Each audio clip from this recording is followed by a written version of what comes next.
Page 11, March of the Football Band. At the top of the page, introducing another symbol for you need to know, and that it's a little 8. It's got a dashed line with a line coming up. You see it a lot in music. Sometimes the line coming up, it actually goes down. It could go either way. It depends on where it is in the music and what it's for. It's an octave sign. If you don't know what an octave is, you're lost already. So let me explain what an octave is. OCT, oct, means 8.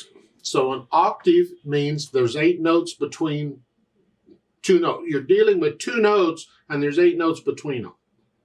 And on music, it ends up being letter to letter. F to F, B to B, D to D, C to C, whatever. That's an octave. And it's easy to see on piano because we got it like here. It's just C, C, C, C, C. Well, from this C to this C, it's an octave. Or this C to this C, it's an octave. If I go from this C to this C, that's 2 octaves because we use octaves a lot. You'll want to develop a feel for that octave feel. We've had that before, and develop a feel for that. This symbol is simply telling you to play a note above or below where it's written in the music, 1 octave. Whether you go up an octave or down an octave depends on, again, where it is in the music. Take a look in this piece. You see it at the very bottom, the last note in the left hand. It has it underneath the note. If it's under the note, you go down. If it's above the note, you go up. Simple as that. That's the way it is. And it only applies to the one staff. If they want it to apply to both hands, they have to put in a note, both hands, or they've got to put the symbol in both staffs. So in that last measure there, that D, you should know that's a D. It's down here. Well, with that octave sign, it actually means you play it down here instead. This way, they don't have to use a lot of letter lines to tell you where that note is. This is easier to read. Now, if you have a short keyboard, you don't have a note, you just play the lowest D you have, and that's close enough. Now let's talk this band thing.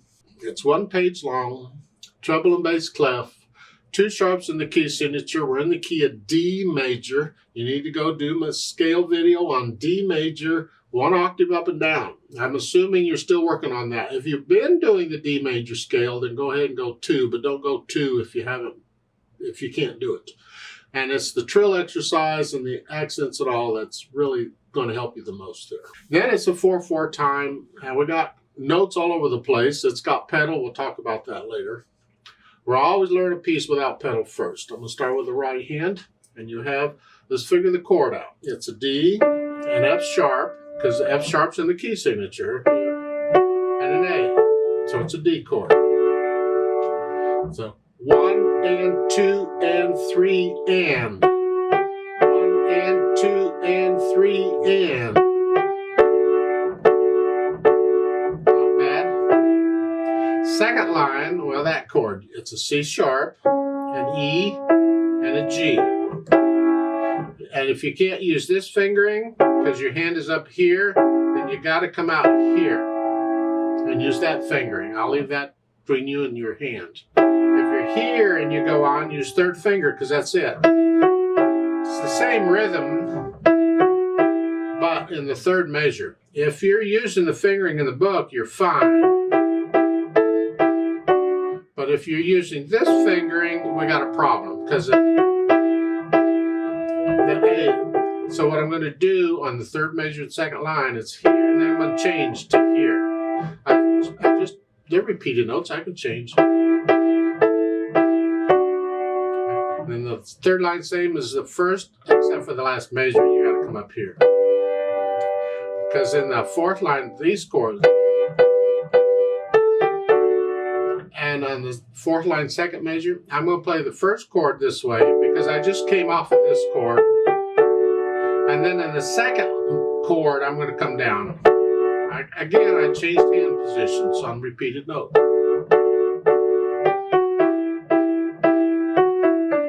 That's sort of the right hand.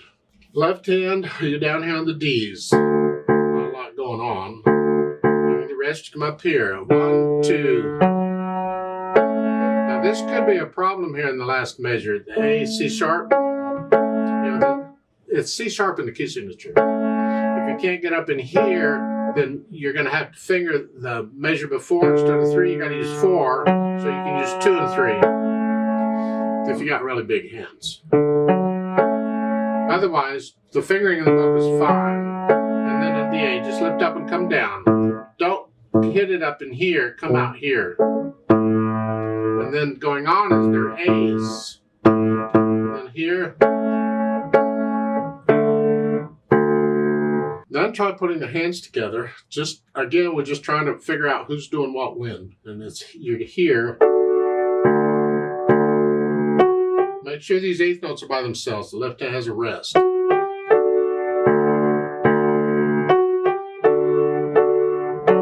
Anyway, you go through and put the hands together, and then go back through the tough spots and get rid of any hesitations anywhere. Take it as slow as you need to, but no hesitations. And once we have that figured out, then we'll add in the articulation. We have accents at the beginning. Just get a little extra, just a little louder than you normally. I mean, you get a natural accent on the first beat of a measure, but these accents are louder than that. Just these are deliberate. And then the third measure, there's no accent. Then again. Now, fourth line down, their accent. And then the third measure, they're not accented anymore. And then the slurs. Just think of it as one sentence, one phrase, because you can't really connect them. They're repeated notes and they're chords, but you think of it as one phrase. Then the dynamics, loud. F for forte is loud. This is the right hand. That makes the accent a note a very loud note. So this is loud. This is sort of a moderately loud. Keep it in the background.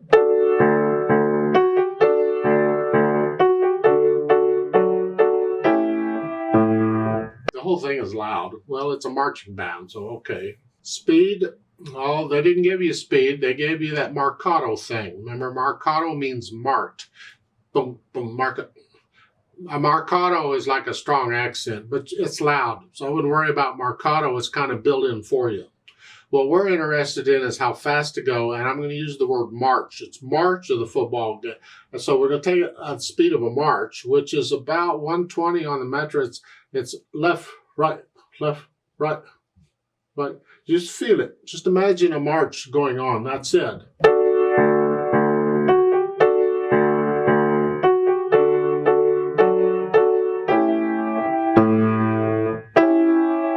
Left, right, all the way through. And then finally the pedal. We need to understand, what is the pedal doing here?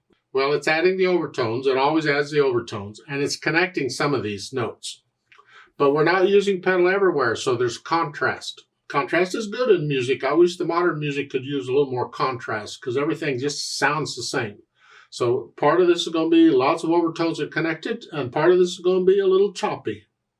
And that's apparently the effect they want. I'm going to push the notes down first and then the pedal because I want to start the sound first and then release the overtones. Now, when it's loud like this, you can actually do them at the same time because you get more of an explosion if you release the overtones immediately. And being loud, you can do that. If you'd like to do that, just push the notes down with the pedal.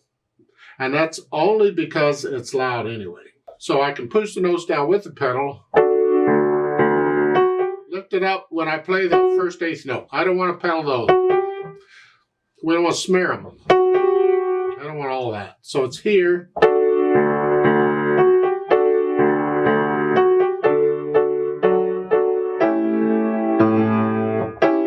Now you notice at the end of the line, it comes up. We're not using any legato pedaling here. We come up. So at the end of the line, you're here. Lift up. Lift the pedal up with the hands so we get a little silence in. It's the end of a phrase. It's like taking a breath. You're doing it at the end of every line like that. You get the idea? That's basically the pedaling all the way through.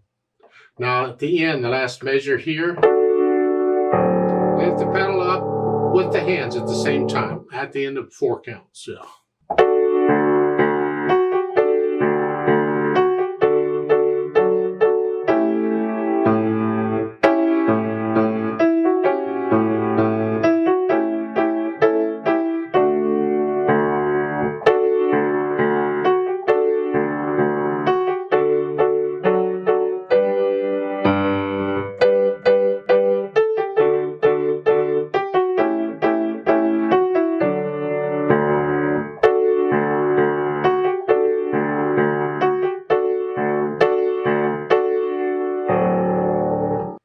remember, the melody's in the right hand, so bring out the right hand. Keep the left hand in the background there.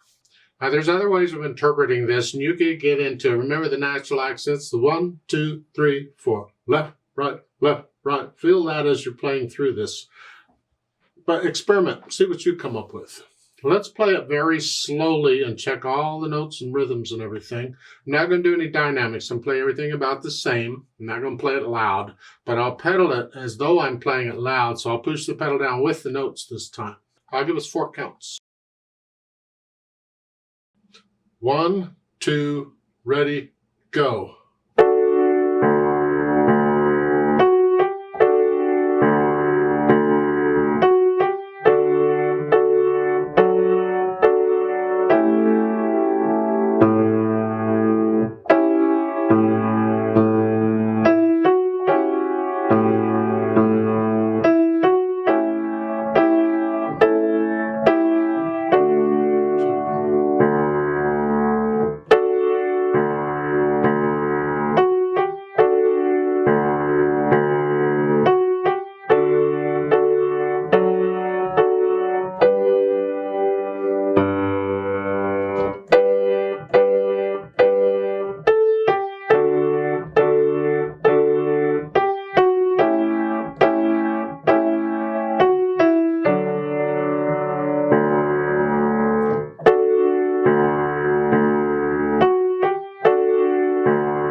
Two, three, four, off.